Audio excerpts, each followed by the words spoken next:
Брати, казка про двох синів. Влаштування керування. X-Padder і джойстик з аналоговими стіками в цифровому режимі. Тут у нас пад.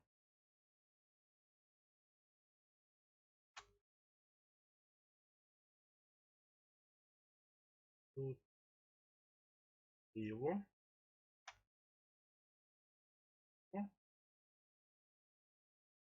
Вниз. Так. Ця кнопка погляд ліворуч. Так. Ця кнопка погляд праворуч. Shift.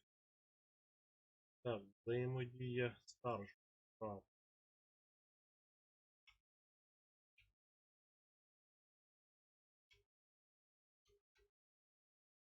Переплутав тут.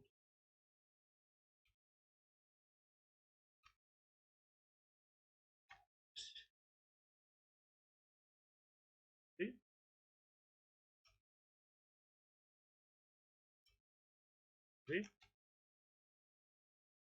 правий кнопка.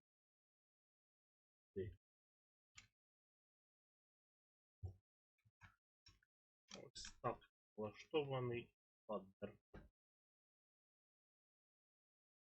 Можна зберегти налаштування.